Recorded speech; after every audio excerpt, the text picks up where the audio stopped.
орсон байна. За. Үзэгч та бүхэндээ өнөөдрийн мэндийг хүргэе. Өнөөдөр 2018 оны 5 дугаар сарын 4-ний өдрийн баасан гараг Улаанбаатар хотод 20:18 цаг. Тэгнь 2 минут. Энэ цаг мөч ТV-ийн 1-р суугаар радио FM 103.6 дэлгүүрөнд хамтарч Монгол коммент нэвтрүүлгийг орон даяар хүргэдэг цаг хуваартай байгаа. ТV-с Mongolia пэйж бас энэ цаг мөчид Монгол коммент нэвтрүүлгийг лайв хэлбэрээр дэлхийн өнцөг болон бүрт түгээхэд бэлэн байна. За 1-7 хоног бас нэлээд адлын явдалтай, ачаалалтай, арга хэмжээ ихтэл болж өндөрлөж байгаа шиг байна. Өнгөрөх өдөр дэлхийн хэвлэлийн эрхчлөөний өдрийг бас Монголын хэвлэл мэдээллийн салбарт ажиллаж байгаа ажилтан албаагчид бас төр зэсэг тодорхой дуу хоолойгоо хүргэж за бас энэ салбарынхаа шилдэгүүдийг алдаршуулж алдаа оноогоо ярилцаж дүгнсэн ийм өдөр бас болж өнгөрлөө. Өчигдөр бол энэ салбарт ажиллаж хөдөлмөрлөж байгаа 4000 орчим ажилчид эдгээрийн нийгмийн асуудлыг хүндсэн ийм өдөр байх шиг боллоо. За өнөөдрийн хувьд бол бас хэд хэдэн асуудал нэлээд олонний анхаарлын төвд орж яригдж байна. За нэн тэргүнд нь бол тун удахгүй бас нэг улсын баяр наадамд хөдөрцөн үндэсний их баяр наадмын босгон дээр бас Монгол орны өнцөг болон бүрээс 360 гаруй сум суурьнгаас төлөөлсөн уяачид зөвлөгөөнөө Улаанбаатар хотод хийж байгаа гэсэн ийм мэдээлэл үйл явдал бас захим сүлжээгээр явж байна. За Монгол улсын ерөнхийлөгч албан ёсоор одоо нөгөө захим хуудасаараа санал асуулга явуулсан авилгатай тэнцэх газрын даргаыг санал асуулгаараа тодруулаад улсын хурлд нэрсийг өргөн барихад бэлэн боллоо гэдэг ийм мэдээлэл бас одны анхаарлын төвд орж яригдж байна. За өнгөрөгч өдөр өнөөдөр 2 өдөр Дорнод аймагт газрын тосны бүтээгдэхүүн олборлох энэ бүтээгдэхүүн хуваах гэрээтэй холбоотой асуудал яригдах байсан. Харамсалтай нь бол бас манай төр засгийг за төр засагт бас орон нутгийн засаг даргын тамгын газар дэлгэрийн зохион байгуулж байгаа арга хэмжээг Petro China хэмээх хятадын компани хүндэтгэж хүлээн авч тоож ирсэнгүүг нь за энэ нөхцөл байдлаас болоод улсын хэмжээний томоохон зөвлөгөөн тасалдаж завсарлахад хүрсэн ийм нөхцөл байдал орон нутгаас бас мэдээллийн чанартай ирж байна. За оюут толгойтой холбоотой асуудал хууль хяналтын байгууллага дээр өндрөө аваад яригдсан чинь өчигдөр нөгөө Пүүжэв дээр ярьжсэн нөгөө хятадын Тянши групп албан ёсоор Монголд бол үндсэндээ санал юм хамаа тавиад эхэлчихэж байгаа юм байна. Ойдлогоо гэж авъя гэдэг ийм зүйлсээ бол албан болоод албан бус хэлбэрээр ер нь бол агуулгын хувьд санаарахлаа танилцуулаад эхэлдэг гэсэн иймэрхүү мэдээлэл үйл явдлууд бас байж байна. За чамд дуулгамаар сонин сот юм юу вэ нөхөө? За ерөнхийдөө бол баг болчихлоо одоо дэлгэц одоо залгаж байна. Компьютер арай л асаагүй. За өөрөөр хэлж шууд. За тэгээ. Монгол комментэд нэг хэсэг. За өнөөдөр би та бүхэнд нэг олон юм ярьж залхахгүй байхыг бодъё. Ягаад гэхээр өнөөдөр нөө баасан гэрэг захидлын өдөр гэдэг утгаараа за захидлыг бол ийм болтол уншсан. Уншаатал байна. За өнөөдөр ч гэсэн бас ерөнхийдөө нэвтрүүлгийн нэг товчхон богино хугацаанд нь тодорхой тоочны мэдээллүүдийг танилцуулаад аль болох товч өгөө тодорхой бай. Олонний анхаарлын төвд орж яригдж байгаа гол асуудлуудыг ярьчих. За ингээд бол Монгол коммент өнөөдөр захидлын өдөр байгаа учраас Монгол комментэд хаяглагдсан энэ олон захидлуудаас бас чадах чинээндээ уншиж дуулгыг гэсэн бодол байна. За Пүүжигийн дэлгэц бол ороод ирчихэж байна. За өнөөдөр яасан гэхээр үндэсний бичих хүсгийн баяр 2018 оны нээлт болж байгаа юм байна. Боловсрол соёл шинжилгээ ухаан спортын яам соёл урлагийн газар үндэсний номын сантай хамтраад зохион байгуулж байгаа үндэсний бичих үсгийн баяр 2018 нэг цаарах хэмжээний албан ёсны нээлт өнөөдөр үндэсний номын сангийн гадна талбайд болсон гэж байна. Нээлтийн ёс улсын хурлын гишүүн Лүндэ Жандсан салбарын сайд, дэд сайд Гамбаяр тус яамны соёл урлагийн бодлогын газрын дарга сэргэлэн засгийн газрын хэрэглэгч агентлаг соёл урлагийн газрын дарга Эрдэнэбат гэдэг ингээд мэргэжлийн усууд оролцлоо гэж байна. За ингээд үйл явдал болсон. Сайхан үндэснийхээ бичих үсгийг жилд бас ингэж танилцуулж нээж Монгол үндэсний босоо бичгийн одоо улсын хэмжээнд үргэлжлэх ийм өдрийг жилд ядаж нэг удаа ингээд ард иргэдээ сонирдуулаад дуулгаж байгаа энэ үйл явдлыг нь би их сайхан мэдээ юм байна гэж онцолж байгаа. За одоо энэ дээр ажил хэрэгч чанартай саналууд гарч иржээ.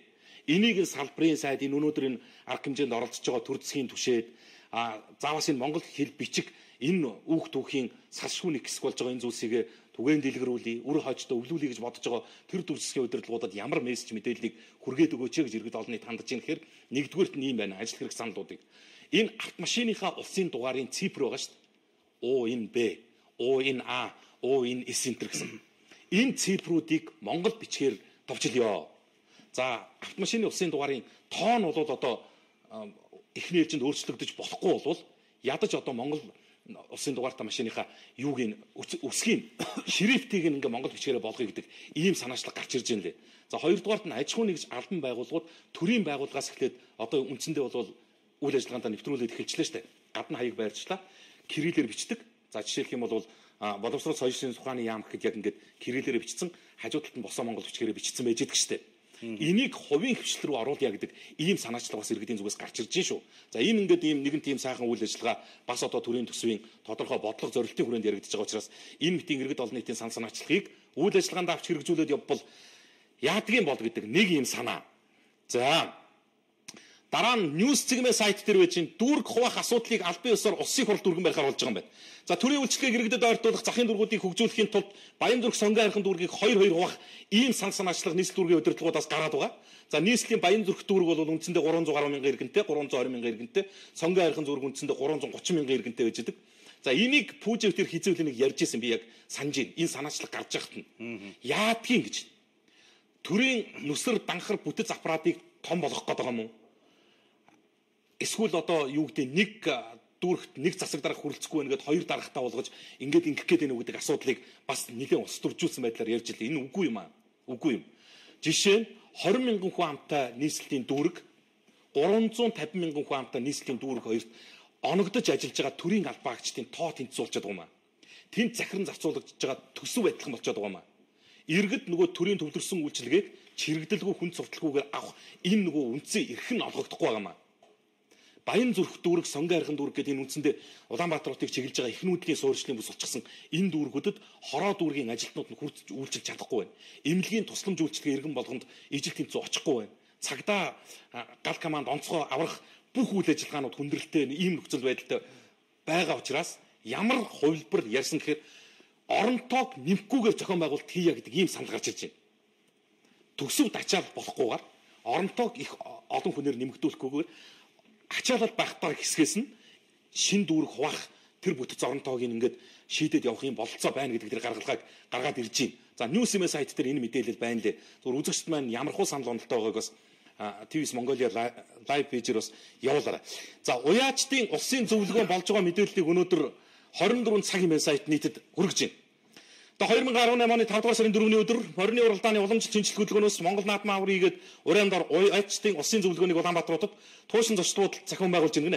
Энэ зөвлөгөөнд 21 аймаг Бухсамдын уяачдын төлөөлөл болоод адуу судлаач эрдэмтэд бүхий 400 орчим хүн цугласан Монгол түмний зан заншлаас урган гарсан үндэсний соёлын өвийг хойч үедээ зөв үлгэрлүүлэн үлдээх төлөвшүүлэх хууль эрхцэн шаардлагатай олон тулгымцсан асуудлыг зөв шийдвэрлэхийн талаар уяачдын саналуудлыг түлхүүд тусгасан зөвлөгөө болж байна гэсэн ийм мэдээлэл 24 цагийн сайт дээр байж байна. За ер нь юуг харуулж ийн гэхээр зэрэг асуудлаа яг нөгөө тогоон дотор байгаа улсууд нь өөрсдөө ингэж ирж 21 аймагаас бүх сум сурангуудаас төлөөлж ирж зөвлөж байгаа бол үндсэндээ анхны зохион байгуулалтаа арга хэмжээ болж байна л. Одоо энэ чинь их хүндрэлтэй нөхцөл байдал болж байна. Бидний яг үндэсний гэсэн спорт болгон ерөнхийдөө нэг ийм улс төрийн нөлөөлөлд ил далд хэлбэрээр автчихсан улс төрчид ороод ирэхээр л ерөөсөө самарчдаг нэг иймэрхүү нөхцөл байдал хандлага анзаарагдаад байгаа юм. За одоо бол зүгээр яг ямар асуудал хилцэж байгаа юу болж байгаа гэдэг нарийн мэдээлэл алга.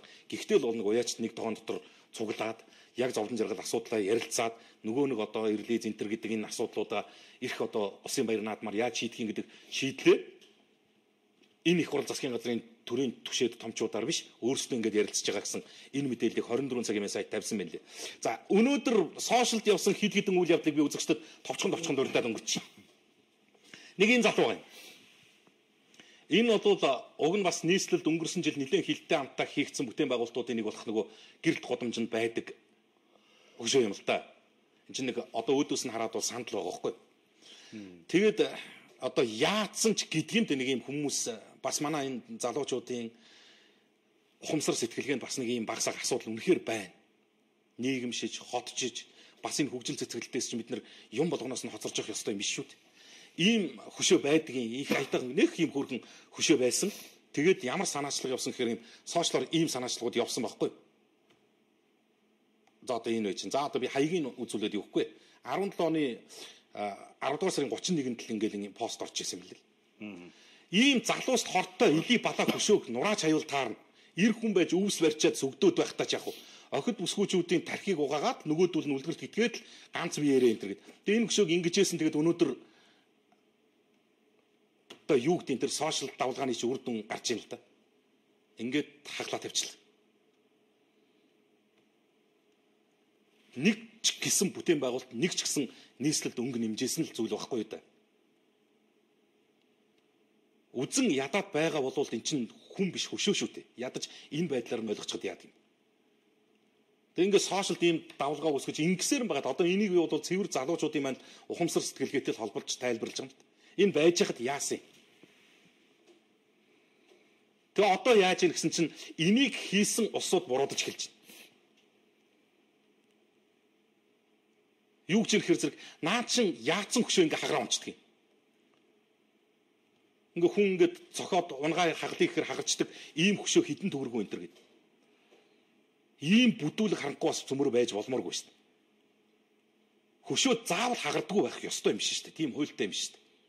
Дэлхийд дээр шаазангаар хийцэн хөшөөнүүд ч байдаг шүү дээ. Картонын цаасаар хүртэл хийцэн хөшөөнүүд байдаг байхгүй юу? Тэр өгөх гээд байгаа өгөгдлийн үнэт зүйлийн нийгэмд үзүүлэх үр нөлөөллтийг нь бодохгүйгээр энэ хэврэг хөшөө байжээ гэдэг дээр л ач холбогдол өгöd байна. Тийм асуудалтай бол би үнэхээр санд нийлэхгүй. Яацарсан улсууд ийм байдгийг би бүр гайхаад. Тэгээ бас сошиалд явсан зүйлсүүдийг би товчлоо хүргээд.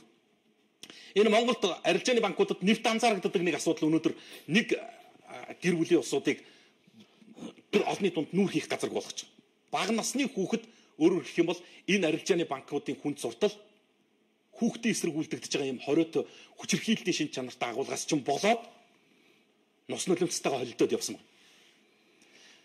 Энэ тэр хүүхдийн ээж юм л одоо энэ Твиттерд ингэ бичсэн мэл. Монголд үйл ажиллагаа явуулж байгаа бүх банк 0-той болмоор байна. Хүүтэйгээ хамт банк ороод номероо хүлээж байх зур 0-той гадны хүн оруулахгүй гэд хамгаалагч нь хэлж байх оронд 2 настай хүүмэнд тэсэлгүй өмдөндөө шийдчлээ. Хүүмэн өөрөөсөө ичээд явъя тэгээд зөндөө уйлдаг. Маш олон жил ярьж штэ арилжааны банкуд иргэдэд үйлчилж байгаа юм бол тэр бизнес газрыг нь байлгаж бизнес газаргүй байдгийн болов банкнд одоо үйлчлүүлж банкар үйлчлүүлж байгаа иргэн бизнес газар тэр 0-д чин орох ирэхгүй юм бол 0-д орох хүртэл хугацааны очор үсгэхэл болж л доо. Энэ ээж бол битсэн байна шүү дээ. Дугаараа авчаад хүлээж явах хооронд тиссэнгүй гэдэг. Яг ийм байдаг байхгүй. Эд ачаалтын үеэр бол энэ арилжааны банкуудын томоохон банкуд бол дэндүү шүү дээ. Таны өмнө 100 хүн байна, 150 хүн байна гэл ингээл нэг юм цаас бариад суудаг байхгүй. Тэгээ 0 орох ихээр гадны хүн оруулах. Тэгээ зарим нь шууд улаан цагаан хэлдэг. Манайх 0 байдгүй гэж. Тэг ийм мэтийн нэг жижигхэн асуудлуудыг бас энэ агуулгын үед бодчмоор юм байл л дээ. За энэ манай үзэгч бас нэг ийм мэдээ ирүүлж байна. Энэ яаж юм гэсэн чинь Эрдэнэ Сити гэдэг сайт юм байна л да. Наадмын талбайн газараас бизнес хийж эхэллээ гэсэн нэг ийм мэдээлэл яваад байгаа юм байна. За ингээд энэ Эрдэнэтийн наадмын талбай гэж ингэж байдаг тэр цаана харагдаад байгаа. Тэгээ энийг нь хамгаалтанд аваад дотор нь мод буцуулгаад ингээ явдаг юм байна л да. Нөгөө нэг мод тарьдаг өдөр гэж болдог шүү дээ. Тэрүүгээр ингээ суулгаа явдаг. Тэгсэн чинь дотор нь ингээ барилга барьна гэд уул нь Эрдэнэтэд 4 газар ингээ барилга барих орон сууцны орол болохын 4 газар гаргаж өгсөн юм бэл. Тэгээ тэр газарт нь барихгүй заавал ингээ наадмын талбараа оруулж ирнэ гэл. Одоо манай нөгөө цэнгэлт тойрсон хэдэн барилгууч гэл болох гээд байгаа нэг юм дүр зургал байгаа юм билээ. За тэгээд энэ чинь ингээ баах юм зүйлүүд бичсэн байна. Дөнгөж сая явуулсан болохоор би бас мэдээлэлтэй сайн танилцаж амжаагүй л байна. За ер нь тэгээд дундуур нь танилцаа. Би энийг мэднэ гэхдээ Эрдэнэт бол тэгтээ харцангуй их гой цэнгэлттэй газар шүү дээ. Эрдэнэт ер нь бол яг нэг үнийг хэлэхэд алдаа дутагдaltaй ч юм би. Тэгтээ Монгол орны хэмжээнд иргэд олон нийтийн амьдарч ажиллахад хамгийн таатай хот гэж шалгарсан юм шүү. Энэ бол бас иргэд олон нийтийн зүгээс өгсөн үнэлгөө учраас бас энд хийгдэж байгаа сайн зүйлсийг нь өгөөсгөж огт болохгүй юм. За ийм алдаа дутагдал байвал зас залруулах талд нь бас тэр хот үүргийн удирдлагууд нь анхаарлаа хандуулж ажиллаарай гэдэг үүднээс нэг ийм мэдээллийг нийт төрөх гэсэн.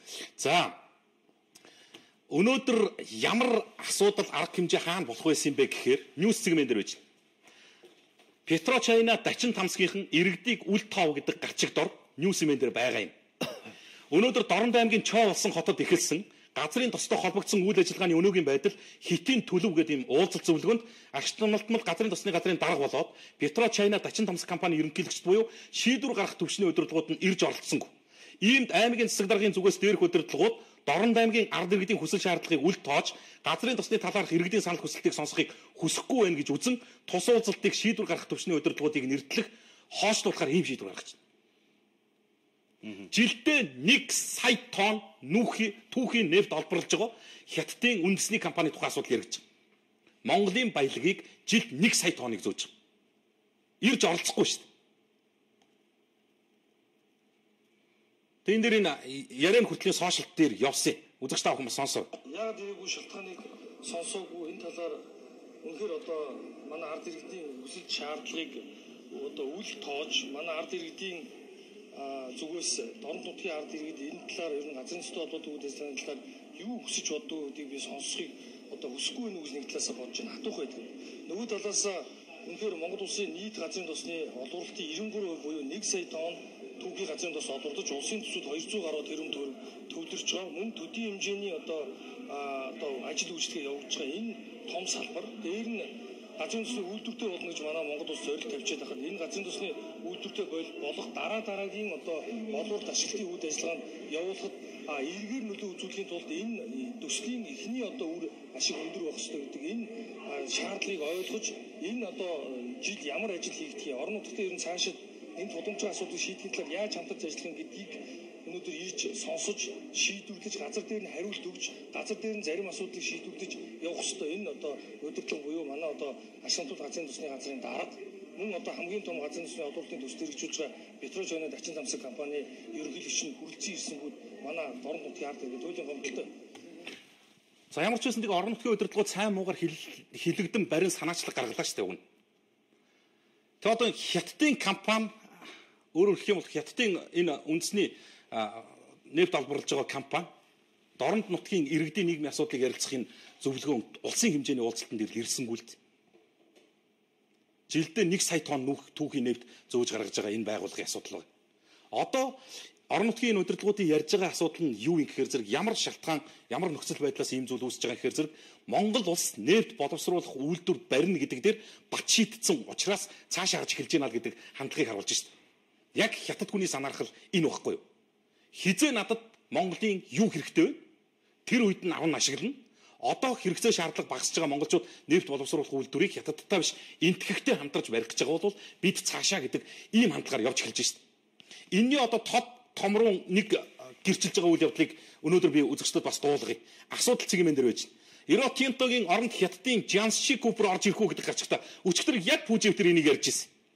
Энэ баг одоо манайхан ч өөрсдөө баг зорилттой зохион байгуулалтаа юм явуулаад байгаа юм бол гэсэн чинь өнөөдөр албан ёсоор хятадын тал энэ Рио Тинто гарах юм бол Jiangxi Copper орж ирнэ шүү гэдэг энэ санаахлаа тавьчих.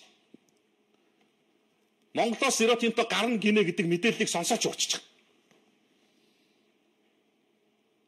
Оюутлогоо болвол үндсэндээ бүтээн байгуулалт нь хийгдчихсэн олборлож байгаа үйл явц дээр байгаа учраас ийм аюултай байхгүй хятадууд.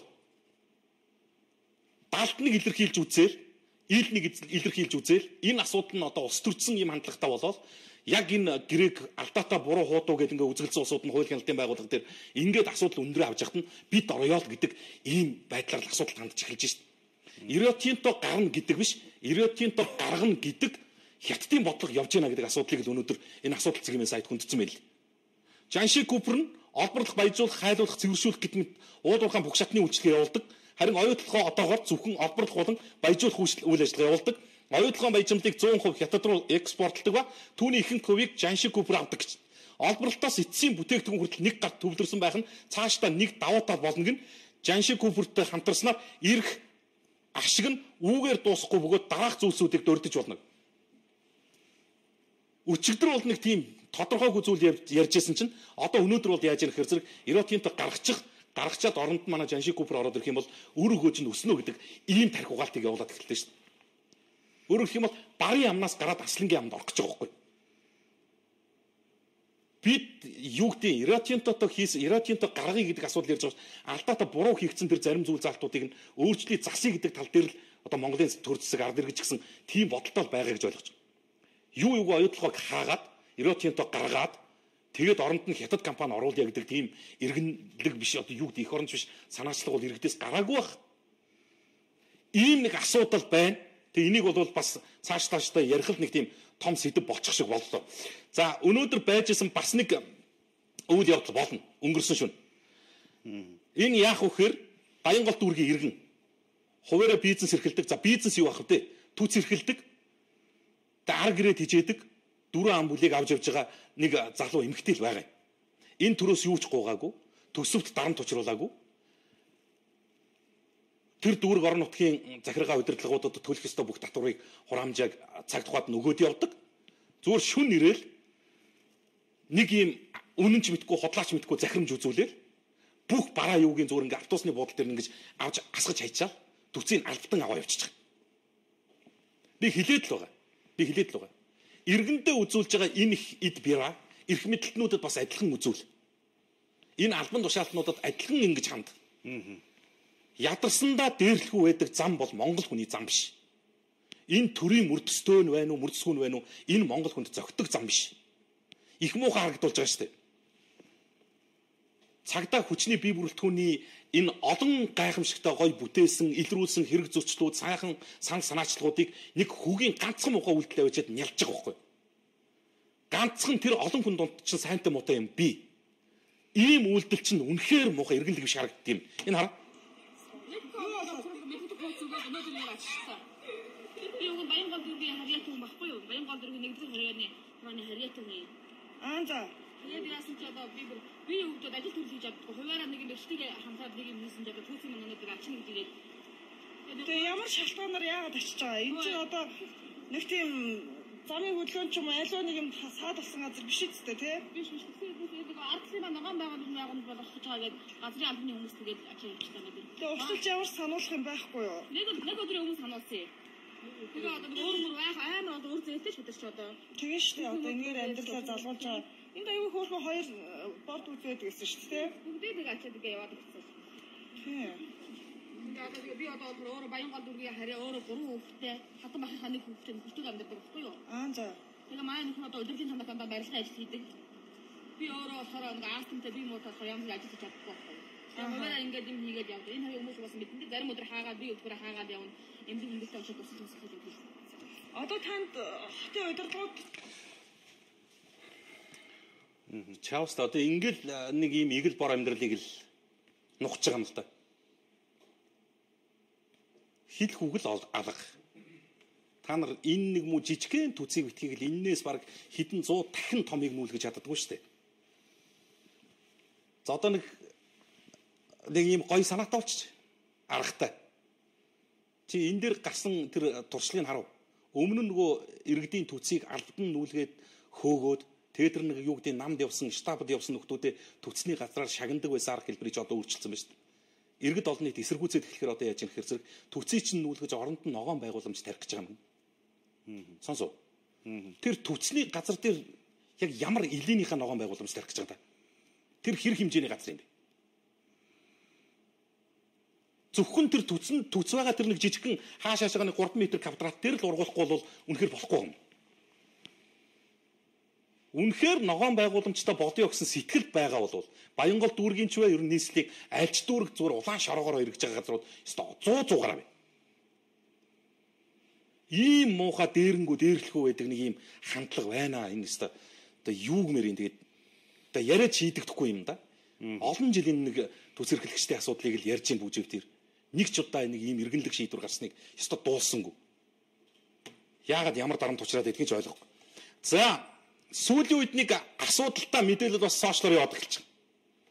Энэ юу гэхээр зэрэг за энэ жилд бол үндсэндээ 2017-аас 18 оны жилд бол Улаанбаатар төмөр замын хувь нийлүүлсэн нийгэмлэг үндсэндээ бараг ачаа эргэлтийн хувьсгал хийсэн. Улсын төсөвт 600 тэрбум төгрөг төвлөрүүлээд ингээд одоо юу гэдэг нэг төмөр замын байгууллагын ажил үйлчилгээ ард иргэдэд нэг гялтаач харагдаж эхэлж байгаа байхгүй юу? Ажилтан албан хаагчдынхаа нийгмийн асуудлыг яриад ингээд тодорхой төвшөнд нь төр засагт нь бас эн чинь хэрэгтэй салбар юм байна гэдэг ойлголт хандлага нь хүрээд эхэлсэн. Одоо яасан гэсэн чинь нэг юм шүүхтэр ажилчдын төрийн төсвийн мөнгөөр тэрбум хэдэн зуун саяар хаус аваад тэр хаус авсан асуудал нь шүүхээр тогтоогдоод ингээд унтсан нэг дарга нөгөө байгууллага эргээд нухаад эхэлсэн. Нөгөө салбарын сайдыгаа дэд сайдыгаа төмөр замынхаа удирдлагыг янз янзын 9 бусын зүйлээр нухаж эхэлж байна л. Одоо ёстой нөгөө нэг айсан хүнхүү хаална хичээлдэг юм болчихно. Энэ Пүрбаатар гэдэг иргэн баггүй юу? Чифтэр ярьжсэн шүү дээ. Төсвийн мөнгөөр ботинг болтог хүртэл авч исэн байх юмаа гэдгийг үзүүлж ирсэн. Өнөөдөр шүүхийн шийдвэр нь гарсан над дээр ингэ ирсэн байж. Нийслэлийн иргэний хэргийн давзаалтах шатны шүүхийн магадлал гэж. дав заалцсан байна. Тэгээ шүүхийн шийдвэр гарсан. Улаанбаатар төмөр зам нэхэмжлэлтэй хариуцагч Бүрбаатарт холбогдох орон сууцнаас чөлөөлүүлэх үндсэн нэхэмжлэлтэй нөгөө тэрбум хэдэн зуугийн байр байхгүй.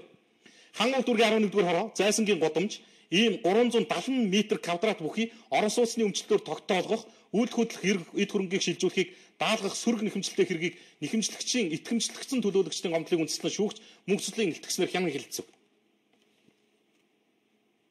Орос Монголын хувь нийлүүлсэн нийгэмлэг Улаанбаатар төмөр замын нэхэмжлэлтэй шаардлага болон тайлбарт Монгол Оросын хувь нийлүүлсэн нийгэмлэг Улаанбаатар төмөр замын дараагаар ажиллаж байсан Бүрбаатар 2015 оны 7 дугаар сарын 1-ний өдөр сарын 31-ний өдөр ерөнхий хорооны хурлын шийдвэрээр замын дараагаар томилогдсон. Түүнийг замын дараагаар ажиллаж байх хугацаанд Улаанбаатар төмөр зам нийгэмлэг Өнөр Development компанитай байгуулсан орон сууц бариулах тухай гэрээний дагуу Хангал дүүргийн 11-р хороо Зайсангийн тойрог годомж ийм тоотод байрлах ингээд энэ шийдвэрүүд нь байж л улсын бүртгүүлж өмчлөх хэрэгээ бүртгүүлсэн тул хариуцсан эзэмшлийг хууль бус гэж үзэн нөхцөлд өмчлөлийн зүйлийг шаардах хэрэгтэй гэдэг.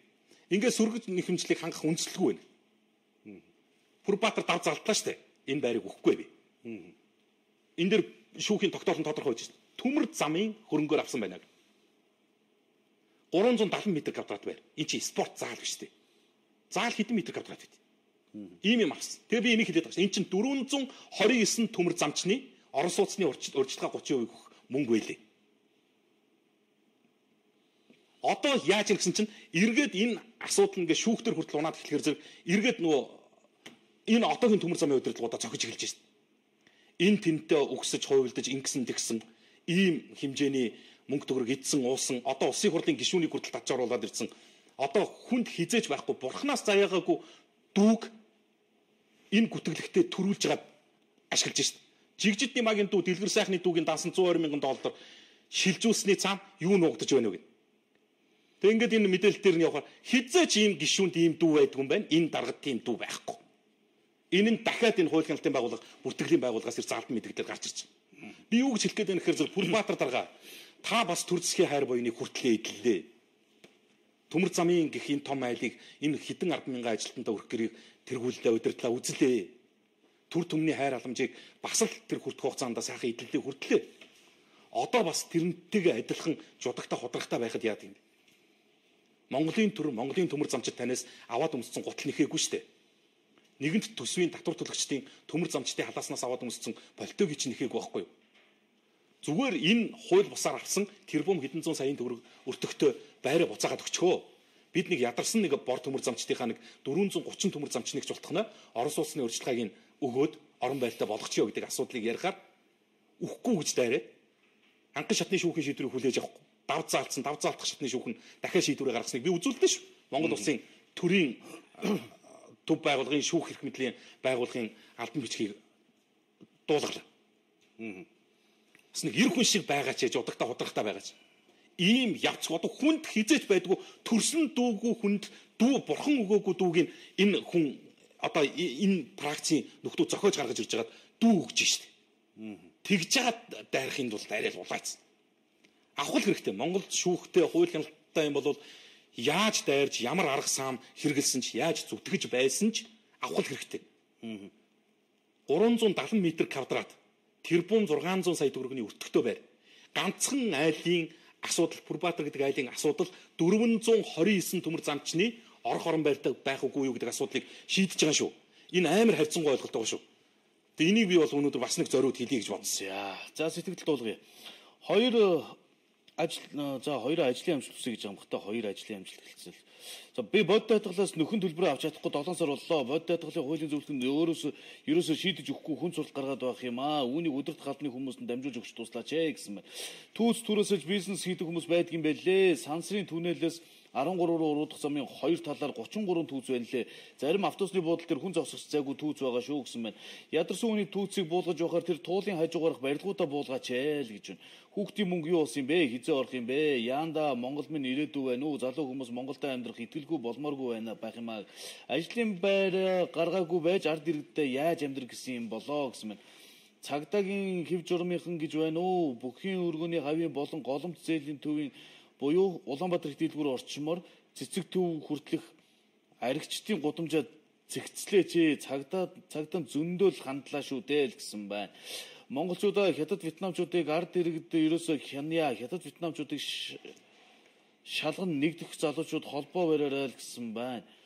За ард түмнээ өөрсдөө дээрлэхэд гадны хужаа вьетнамчуудад даврах гайгүй янда төр байна уу гэсэн байна. За билгээ өөрөө түүц ажилуулдаг болоод л өмгөөлөд байдаг юм уу даа л гэсэн байна. Надаа байна штэ. Би яг хариуцлагатайгаар хэлж байна. Түүц байдах бай төрдөг усны тэрэгч алга. Би хизээ чин түүцийг ажиллуулж үтсэнгүү үзэх тийм боломжч байсангүй. Тэгэхдээ нэг л юм хэлж байгаа штэ. Түүц түрээслүүлдэг улсууд бол байдаг бах. Үгүйсэхгүй. Өөрсдөө ажиллуулдаг. Гэхдээ саяны иргэнийг харалтаа. Яагаад бид нар ийм муухай болцсон юм бэ? Бие биендээ яагаад ийм муухай хайргүй болчихсон? Яагаад ийм муухай хүн чанаргүй ийм сонин сэтгэлгээнд манай нийгэм яваад орсон юм бэ? Энэ төр засгаас шалтгаалж байгаа юм биш шүү дээ. Би бүр одоо нэгэнт хэлсэн дээр хэлмээр санагдаа явчих. Түрүүхэн нэвтрүүлэг эхлэх юм пүүжиг дээр яриа суучсан. Өнөөдөр тэр тэг 10 гээд нэг Lexus 570 унж явсан залуу тэр ямар бүлдэнгүлээ нэг тийм том офисын барилга руу шээчж. За тэр зураг хөргөтөг ингээд сошиалоор одоо явж ийн одолж ин л. За шээчжээ ингэж. За зүгээр л би энэгээр л жишээ хэлэх гэж байгаа. За нэг саарл пүрүс 11-тэй залуу Дэнжи мянгийн тэр махны цахын наан үнэхээр бас яг тийм тохиолдлоор гудамжинд банзаа хашааны завсар руу шээчж. Энэ хоёр зурган доор явж байгаа сэтгэлдлийг л та бүхэн үзээрэй заяа. Яагаад бид нар ийм муухай худлаа болцсон? Ялангуяа залуучууд яагаад ийм муухай материаллык хандлагатай болцсон? Одоо ч ороод үз. Тэр тэг 10 гэдэг 570-ыг унж явж исэн залуу годомжинд шээхийг бол амар зүвтгэж шээ. Аргагүй шүү дээ бие биенийхээ ойлголтоо үнэхээр хүнд байдал төвчгүй нөхцөл байдал хүн болгонд л тохиолддог бидтэй. Юун сүртэй юм. Тэгвэл хот дүүргийн удирдлагуудын нойлоо шийдэж өгөхгүй яасан энэ тэр. Нөгөө Дэнжи мянга чийдсэн пүрүс 11-тэй залуу бол байхгүй болж байна. Бараг тэр хүний бараг энэ сэтгэлдлүүд нь бол бараг ямын тайраад аваа явлаа. Юу бичиж ийн гэж чийд энэ дэр. Энэ шээс чи ингээл одоо би тэрийг зөв тэрийг буруу гэж ялгаж байгаа юм шиг. Хоёулаа буруу байхгүй юу? Хоёулаа буруу. Яагаад эргэдэг шандж болохгүй юм бэ? Тэгээ шээс нь хийсээд ингээд хүүхдүүдийн ам амьсгал руу ордог. Одоо бодохдоо би бол тэгж ойлгосон. 5-7 унж явж байгаа залуу бол айгүй хоргүй шийдэж байна. Тэгээ пүрүс унж явж байгаа залуу бол өстой гамшиг шиг шийдгэл юм шиг л ойлгогдож байна шүү дээ. Энэ бол цэвэр сэтгэлгээний юм шүү дээ. За. Алдагдсан 268 мянган тонн нүүрсний мөрөөр бэлтгэсэн баримтат нэвтрүүлэг Монгол хүнд танд очих ёстой 48 тэрбум төгрөгийг хэрхэн луурдсан баримтуудыг дэлгэлээ заавал үзээрэй л гэдэг ингээ холбоо саягийн хийчихсэн байна. Сонгон нархан дүүргийн 7 дор орооны засаг дарга ажиллаа хийгээч гэсэн ийм сэтгэл бас ирсэн байна. За түүцнүүдийг тойроо дүүрэн тамхичд аригчид жишээс бас босон байдаг штэ. Тэгээд 10 жилийн сургуулийн хажууд байдаг их буруу. Яагаад түүцийг өмөрөөд байгаа юм бэ гэсэн байна. Цаг улирлын байдлаас шалтгаалж говийн малчтын ноолуурын үнийг унгаж чэнжүүд боломж олгож хідэн малчтаа шулхаа болжоо. Адилхан л ноолуур, адилхан л хөлмөрлөж байгаа хүмүүс эстэй бохир гэж үзэж байгаа бол баг зэрэг за ингээд доошоо сэтгэл алгуулчлаа. За өөртөө ард түмний хайрлахгүй, хүндлэхгүй, хамгаалахгүй байхад гадны хужаа Вьетнамд давраад байгааг төр засгийн мэдэрдэг болов даа л гэсэн байна. Түүц болгосон Баянгол дүүргийнхэн гиснүү тэр шуурхаа сайн ажилладаг дархан цаазтай газарт барилга бариад буулгаж чадахгүйгаа нохоотой гашаа руу оруулцгаая л гэсэн байна. Орж харагдан байна. Автогазны үн хөссөн үедээ нэмэх юм хяналт шалгалт гэж байна уу? Түр оршин суугчид хорооноос тодорхойлт өгөхөө болсон гэсэн захирамж гарсан юм уу? За ууж идэхдээ уургын мөр шиг урагшаа гიშгтээ ургаа хад чиг байх юм аа. Энэ төрийнхэн гэсэн байна. За нойлд яагаад хүмүүсийг оруулдаггүй нь 90 хөгшин залуугүй л их заван ордог шүү дээ. Тийм болохоор л энэ тентхийн байгууллагууд гадны хүмүүс оруулах дургүй байдаг юм шүү дээ. Тиймээс орж байгаа иргэд маань соёлтой бие засах хэрэгтэй юм байгаа юм даа гэж. Бас нэг талаараа бодхол бодол. Тэгвэл юу гэсэн үг би миний хэлээд байгаа санаа бол наадхантай ч зогтоход нийтгүй. Тийм нийцэх албагүй. Би юу гэж хэлээд байна гэхээр зэрэг банкуд нойлоор үйлчлэхгүй байж болно. Үйлчлэхгүй байж болно. Хүлээн зөвшөөрж штэ. Гэхдээ нойлд орох хэмжээнд хүртэл очрлуулахгүй болчих. Ингээл болоо. Тийм үү? Тэнд 2 настай хүүхдэд тэрвэрсэн ээжийг 2 цаг суулгадгаал болчих. Амьдарч штэ энэ арилжааны банкн дээр яг залуучуудын бол алтан цагийн арилжааны банкнуудын очрод төр чинь урсаад өнгөрж штэ. Түгжирлээс илүү гамшиг арилжааны банкны очрод байгаа юм. Тэгэд одоо нөгөө бизнес нөхцөл үүсэхгүй л байлаа. Захин банк, Ухаантай банк, Сааско банк гэж ярьдаг мөрлөө. Одоо энэ төрийн байгууллагын бүх 1000 төгрөгийн юм байсан ч гэсэн заавал банкн дээр төлөв. Тэгэхээр чинь айгүй их ооч дугаар үүсдэг. Ялангуяа энэ төвлөрсөн цэгүүд дээр дүнжин гаруй энэ төр бол бүр амар байд юм биш үү? За иргэд маань тэгээд хэлэн ярина, хийн хэрэгжүүлнэ, бүгдээрээ хилцчээж л асуудал шийдэгдэн засагдана. Бүлээ усаар угааж ижил хэрэгүү гэдэг штэ тийм ээ. За TVC Монгол коммент гэж байна. Бэлгээ Пүүжа нарт энэ өдрийн мэндийг хүргье. Миний хүү буян нэмэх огт Янжван 27 настай юм а. Эхнэр хүүгийн хамт Увс аймаг Улаангом сумын 7 дугаар 17-гийн 4 тоотод оршин суудаг. 2018 оны 2 дугаар сарын 21-нд Улаанбаатар Шаасны нэрмжит 3 дугаар эмнэлэгт мэдрэлийн эсрэлийн засагт тархины Туркмелийн хавдар онцтойгоор хэвтэн хагалгаанд орсон боловч бүрэн гүйцэд хавдрыг авч чадаагүй ба амин насанд 80 учирч яаралтай гадаад ус Солонгос руу явж хагалгаанд орох боллоо. Энэ хагалгааг хийж имжлүүлэхэд дунджаар 90 саяас 110 сая орчим төгрөгийн өртөгтэй гэсэн хариу ирлээ. Манай хүн агрономич мэрэгжилтэй өөртөө ажлын байрыг бий болгон газар тариалан эрхлэж жимсгэн тариалж аймагта байгаагүйгийн багаагүйгийн Баярмаатай хамтран намуун чацарганы савн бок зэрэг бүтээгдэхүүн үйлдвэрлэж орон нутгийнхаа үйлдвэрлэлд зохих хөв нэмрээ оруулж яваа залуу юм а. Улаанбаатар Патасын концертын ихэнх танхимд нийтийн дуучдын хандивын тоглолт 2018 оны 5 дугаар сарын 9-ний өдрийн 19 цагт тоглогдох юм а.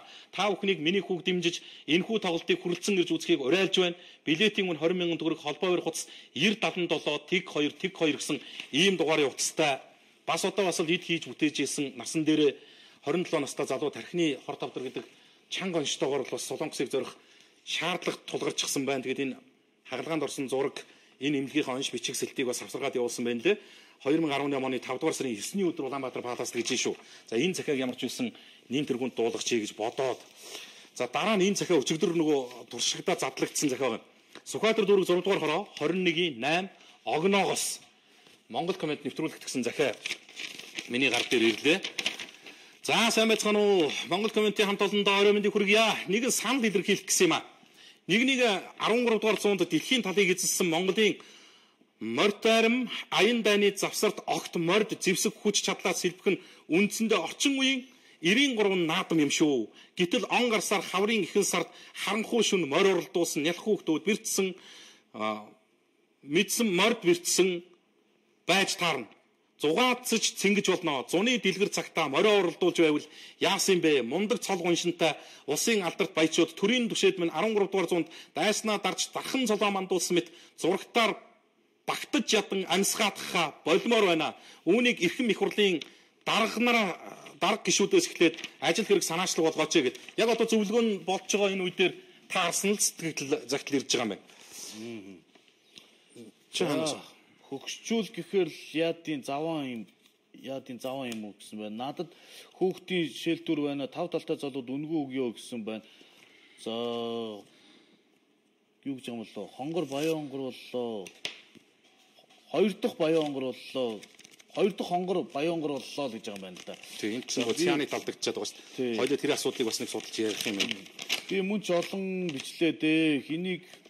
Хинийхийг уншаад байдаг юм болоо 14 цэцэрлэгийн талаар их бичлээ. Пүүж новшоо уншаад өгөөч гэсэн байна. За. Загнуулж байгаа л юм чинь. Энэ зүйлүүдээ цэцэрлэг сургуультай холбоотой зүйлүүд баримтын явуулаа. Яагаад ойлгохгүй байна үзэгчтэй гэдгийг хэлээд шүү дээ. Ийм ноцтой асуудлаа баримтад түшгэлж ирүүлээ.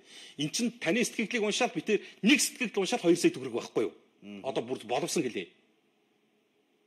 Гэхдээ битээр тэгж бэлхалцаж харагдаад тийм үү ерөөсө гайхалтай шүү. Баримттай бол хэлье л гэж байгаа шүү дээ. Та баримтгүй үгээр хинийгч өөрийнх нь нэр байхгүй зураг байна. Монголиа UB гэсэн тэгээд нэг жоох хүүхдийн зураг тавьсан. Тэгээ өөрөө яг ийм асуудлууд өмнө нь гарсан шүү. Яг ийм албан нэртэй хүн байх уу жишээ нь. Хуурамч хаяг зохио өөрөө бий болгоод тэгээ юу болж илэрчсэн. Тэгээд чи дээр яа асуудал үүссэн шүү дээ. За тийм эсвэл баримттай бол Монгол коммент нэвтрүүлэгт гэсэн дараагийн захиа. Сайн байна уу энэ өдрийн мэндийг хүргье. Би тус комментиг үзэж дэмжиж явдаг юм а. Улс оронд болж байгаа хар цагаан мэдээллүүдийг цагт тухайд нь үнэн зөвөр үзэгчдэд мэдээлж байдагт ах нь гэр бүлээрээ талархалт илэрхийлье. Би нутаг орноороо яваад ирлээ. Хүний нар хужаа нар эрлиц хурлизууд их бөөгнөрсөн зураг авч байна. Дээрэнгүү хандаж байна. Бид хэний нутагт амьдарч байгаа билээ гэдгээ мартлаа. Үе үеийн дарга нарын бодлого биелэх гээд байна уу гэсэн аимшигтай бодол өөрөө ирэхгүй зүрх шимшрүүлж явсныг нуух юм. 1921 оны ардын хувьсгал болох үед хүрээний хужаа нар яаж зэвсэгдэж байсныг түүх мартаагүй. Бид мартахгүй. Төр зэсэг байгаа бол арга хэмжээ авах цаг болжээ. Монголчууд бид цөөхөн хятад хүний арга зал хялгаснаас нарийн гэдэг юм. Болгоомжтой байгтун. Ган зам суух халаатын мөнгө усны суурьны мөнгө ус халаасны төлбөр гэд ийм 6,000 төгрөг авж гинэ. Энэ үнэлттэй юу гэсэн байна. За энэ бол би яг шууд хэлэхэд энэ ган зам суух бол бага авж байна. Одоо яг үндсэн тарифаар ус халаасан дулааны суурь энэ төр гэд 6,000 төгрөг байгаа бол би нэг бага байна л гэж хэлэх чинь. За зүгээр харин тэр таны тэр хятадтай холбоотой бичиж байгаа асуудлыг бол дэмжиж санал нэгтэй байна. Баянгол дүүргийн 3 дугаар хороо өндөр настан Батточир гэсэн байна. Жич латинаар бичсэн комент жиргэг битгий уншаа. Зөвхөн монголоор бичсэнийг унших хэрэгтэй. Яагаад гэвэл уншихад төвөгтэй байна. Кириллээр бичсэнийг унших юм бол шуурхаа үзэгч олон уншаад шууд ойлгож байна. Маазарсан тоглоом тохуу хийсэн жиргэг битгий уншиж бай. Цагийн гарцал болно шүү гэсэн санал энэ бол бүжид аяглагдсан юм байна. За ер нь энэ зарчмыг ер нь баримтлсан ч яах вэ? Новш мошороо дуудуулсан юм уу сууснаас ер нь тийм ээ. Хэрэгтэй нэг санал уншсан дээр үлгүүд тийм. Цагаан хатанд ирж мэдээ бэлдээ ч Монгол жолоочд нар хужаад 5 хоног очирдож байна. Монголдо очиргүй болгочод хужаад 5 хоног хэцүү байна. Баахан муу машин зүрхээ сайд очиж баахан машин гаргалаа гэсэн. Цааталтаа гэж одоо буцаа орж чадахгүй. Буцаад орж чадахгүй 5 онц.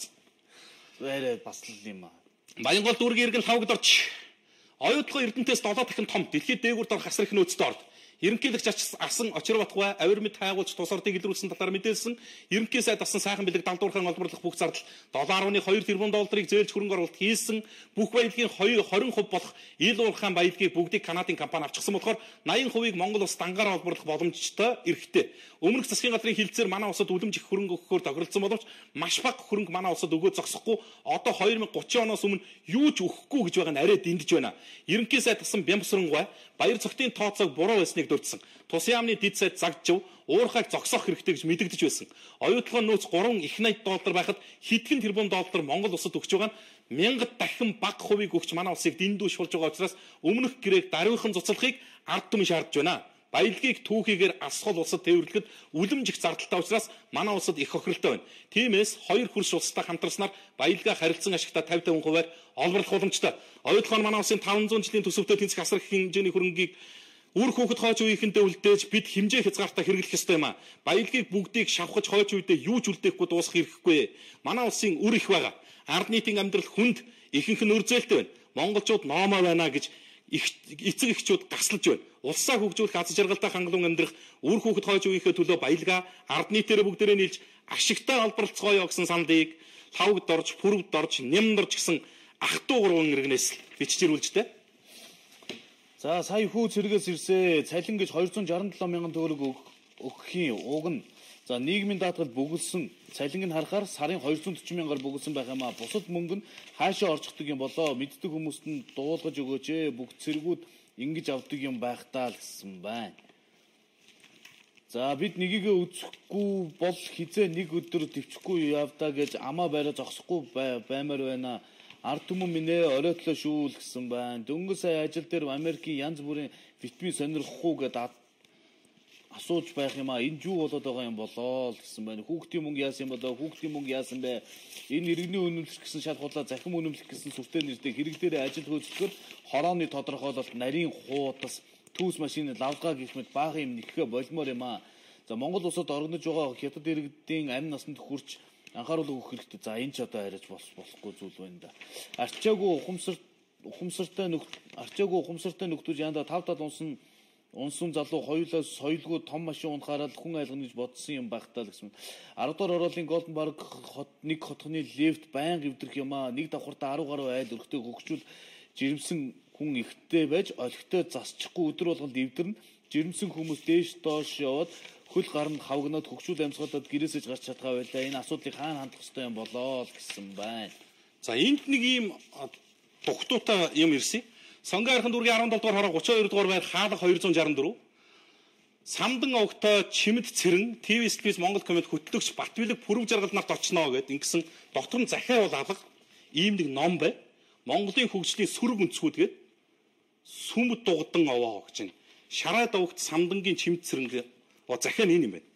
За хөтлөгч Батбилэг Пүрв жаргал нарт номынхоо дээжийг хургуулвэ. Та нар комментээр тайлбар хийхэд тань та хоёрт тус болж магадгүй юм а. Уншид судлаад авч хэрэгжүүлэх асуудлыг авч хэрэгжилж болно. За тодруулах зүйл байвал энэ утсаар асууж болно гэсэн Булан дээрээ бас ийм сэтгэлийн хөвгтэй загталтай ийм сайхан бүтээл иржээ. Баярлалаа танд. За энэ бол хувьд ирсэн юм ном юм байна. За тэгтэл энд бас нэг ийм захиа байна. За та хоёрт минь хүргье. Өгөөмөр 2 хотхонд баригдаж байгаа 12 давхар орон сууцны барилгын ажил 2017 онд өрлөг шавар ороод засал зэрэг ажилтаа 200-аас 300 хүний хүч хөдөлмөрийг оруулаад одоо бараг ашиглалтанд орох төгсөн нөгөө хүмүүс маань хулигтаад л яваад байх юм аа. Энэ ийм учиртай захиалагч компани нь ямар юм гэж байгаа юм бэ? За нэг хятад компани юм уу? Хайш. Гүйцэтгэгч нь бас Укон гэнэ үү? Юкон гэж юм уу? Укон гэж юм. Хоёр компани хоорондоо бол төлбөр авлагын асуудалтай болоод энэ 2-300 хүний цалин мөнгө төгрөг олгохдохгүй юм нөхцөл байдал үүсчлээгээд 80-ийн 2160 гэдэг ийм дугаар утсаар холбогдож асуугаараа гэж байна. Тэгэд энэ барилгын салбарт одоо байдаг л нэг юм проблем хөвшмөл юм шиг болчихлоо шүү дээ. Хүн ажиллаучдаг. Дараа нь ингээ хөлсийн өгдөг. Одоо юу юуг бас барилга барин ашиглалтанд орох гэж байгаа юм байна. За энэ бас захиа байна шүү дээ. За, ер нь загнуулан сэтгэлдлийг унших албатай юм уу? Нэр бүхэн сэтгэлээ монголоор кириллээр бичлэгийг нь унших журам гаргаж түүнийгээ мөрдөн гэдгээ нийтэд зарлаа гэсэн байна. Хаан улдурын газрын алба ер нь ажилтдаг юм болов уу? Хуралтай л гэсэн байх юм аа. Үнэн чимэглэлтэй гинэ. За, 90 хотын хилээр гарахад Монголын хүмүүсийн 13-ны хээг авч байгаа гинэ. Энэ ямар учиртай юм болоо тодруулга хийгээч гэсэн байна. Бид эхлээд 76 дотор байгаа хятадуудтайгаа тэмцэж цээрлэл хүлээлгэх хэрэгтэй шүү л гэсэн сэтгэл ирсэн байна. Монголд байгаа хятадуудыг гаргамаар байна. За бусдын хөгжил туршлага зөвлөгөөг бодитоор харж ухаарч авъя л гэсэн байна. За орой минь 5 шард байдаг зэвсэг түвшний тэг 17 дугаар ангийг шалгаж өгөөч. Энэ ангид сүрийн өвчин гарч цэргүүд халдварлаад байна л гэсэн. За шүүн юм уу? За энэ зүйлийг нь бас эрүүл мэндийн тэр цэргийн эрүүл мэндийн байгууллага байгаа л үү тий. Очоод нэг үзчихэд гэмгүүл баг юм. За ер загнуулан за энэ түрүү уншилсан сэтгэл байна. Сайн байна уу? Өмнө цагаан хатанд байгаа цагдаа нар зохицуул биш мөнгө олох гэж ажиллаж байна. Зовсон жолоочийн мөнгийг хүүлж байна. Ямар зохицуул байхгүй нүдэнд нь мөнгө харагддаг юм шиг авирлаж давал хитэрч байна гэсэн байна. Их хурлыг тараана гэж ерөнхийлөгч шийдвэсэн амлалтаа биелүүлж эх орноосоо урсан эрдэнэ сурлуудад төрөөс цэвэрлэх хэрэгтэй гэж тэгж байж Монгол руу суух хятадуудыг хязгаарлана шүү гэсэн байна. За Улаанбаатар хот Баянгол дүүргийн 21 дугаар хороо Бат Эрдэнэ ТВ-с Монгол комментод очно гэсэн захиа. Задлаа 2 дүүгийн камерыг ирье гэж баярлалаа. Ахан тэтгэврт хөгшин ачцээ хөгшин хөө ачцээ нарийнхаа хамтаар амьдардаг юм. Утаа гамшиг болсон энэ үед утааны эсрэг баг чатууга хувь нэмэр болох бодолтой цахилгаанаар дулаанаа шийдээд 9 жил шахам болж байна. Сард тогны мөнгөнд 120-оос 200 орчим мянган төгрөг төлөөд нэгнийхээ тэтгэврээр амьдарч байна. Нэгэнд би цахилгаан хэрэгэлсэн